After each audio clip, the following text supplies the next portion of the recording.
Hello, ഇന്ന് പാൽപ്പൊള്ളിൻ്റെ ഒരു video ഉണ്ടല്ലോ. പാൽപ്പൊള പറഞ്ഞാൽ ഒരുവിധ ആൾക്കാർക്കെല്ലാം അറിയായിരിക്കും അല്ലേ, ഒട്ടുമിക്ക ആൾക്കാർക്കും അറിയണ്ടാവുമായിരിക്കും പാൽപ്പൊള പറഞ്ഞ സംഭവം. നോമ്പിനാണ് ഇത് അധികം ഉണ്ടാവാൻ. പിന്നെ പോളയും തേങ്ങാപ്പാലിലും വെച്ചൊരു മിശ്രിതമാണ്.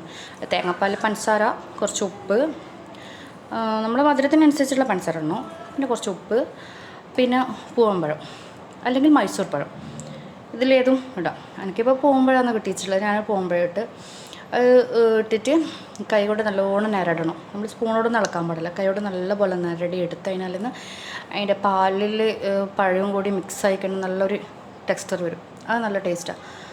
അപ്പോൾ അങ്ങനെ ആക്കണം. ഇതിപ്പോൾ പാൽപ്പൊള നോമ്പിന് നമ്മൾ ചെറുതിലെല്ലാം ഉമ്മാമ്മ നമുക്ക് വാങ്ങിത്തരും. നോമ്പ് കാലത്ത് ഒരു നോമ്പിന് എന്തായാലും ഇതുണ്ടാവും, മസ്റ്റാണ്. നമുക്കത് ഭയങ്കര ഇഷ്ടമാണ്. പക്ഷെ നമ്മൾ പിള്ളേർക്കൊന്നും ഇത് എന്താണെന്ന് തന്നെ അറിയില്ല. കൊടുത്താൽ തന്നെ അവർക്ക് വേണ്ടിയിട്ടുണ്ടാവും, അവർക്ക് വലിയ താല്പര്യമില്ലാത്തൊരു കേസാണ്. അപ്പോൾ അതുകൊണ്ട് പിന്നെ ഞാനിത് പഠിച്ചിട്ടുണ്ട്, റെസിപ്പി തപ്പിപ്പിടിച്ച് പഠിച്ച് പിന്നെ ഞാൻ നോമ്പിന് ഉണ്ടാക്കലുണ്ട്. പിന്നെ ഇപ്പോൾ കുറച്ചായിട്ട് ഉണ്ടാക്കില്ല, കാരണം വെച്ച് കഴിഞ്ഞാൽ ആക്കി കഴിഞ്ഞാൽ നമ്മൾ മാത്രമേ തിന്നലൂ, കുട്ടികളാരും തിന്നില്ല. അവർക്ക് നോമ്പിന് ഷവർമ, ബർഗർ അങ്ങനത്തെ എല്ലാം കൊടുത്തു കഴിഞ്ഞാൽ അവർ തിന്നുള്ളൂ, ഇങ്ങനത്തൊന്നും അവർക്ക് വേണ്ട. അപ്പോൾ അതുകൊണ്ട് അപ്പോൾ ഈ നോമ്പിന് എന്നോട് എൻ്റെ സിസ്റ്റർ ചോദിച്ചു, നീ എപ്പോൾ നോമ്പിനാക്കലുണ്ടല്ലോ, ഇപ്രാവശ്യം എന്താ ആക്കാത്തേ ചോദിച്ചു. ഞാൻ പറഞ്ഞു, ഉണ്ടാക്കി കഴിഞ്ഞാൽ നമ്മൾ തന്നെ ഇരുന്ന് തിന്നണോ, പിറ്റേന്ന് നോമ്പ് അല്ലേ, ആ നോമ്പിന് നമ്മൾ തന്നെ തിന്നണ്ടേ, നോമ്പെടുത്തിട്ട് നമുക്ക് തിന്നാൻ കഴിയില്ല, പിന്നെ രാത്രി ആദ്യം നമ്മൾ തിന്നണ്ടേ, അതുകൊണ്ടാണ് നമുക്ക് നോമ്പ് കഴിഞ്ഞാലാക്കാൻ പറഞ്ഞേ.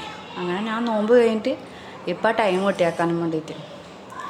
നല്ല അടിപൊളി ടേസ്റ്റാണ്. നമുക്ക് എന്താ പറയുക, തിന്ന ആൾക്ക് ഇത് ഭയങ്കര മിസ്സിങ് ആയ കാര്യമാണ്. അങ്ങനെ ഉണ്ടാക്കി ഉണ്ടാക്കി ഭയങ്കര ടേസ്റ്റാണ്. പിന്നെ ഞാൻ കുറച്ചാക്കിയിട്ടുള്ളൂ, കുറേ ആക്കിയാൽ വെറുതെ എന്തിനാണ് ഇതാക്കുന്നത്. ഇതിങ്ങനെ എന്നിട്ട് പോള ഇങ്ങനെ മുറിച്ചെടുക്കണം, ഭയങ്കര സോഫ്റ്റ് ആയിട്ടുണ്ട് കേട്ടോ, നല്ല സോഫ്റ്റാണ് ഈ സാധനം.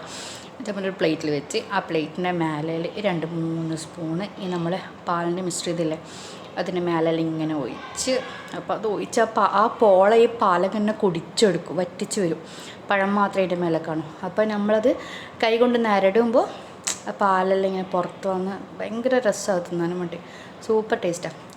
ഈ വീഡിയോ കണ്ടിട്ട് നിങ്ങൾക്ക് ഇഷ്ടമായിരുന്നെങ്കിൽ നിങ്ങളൊന്ന് ട്രൈ ചെയ്യും. ഓക്കെ, അടുത്ത വീഡിയോ കാണാം.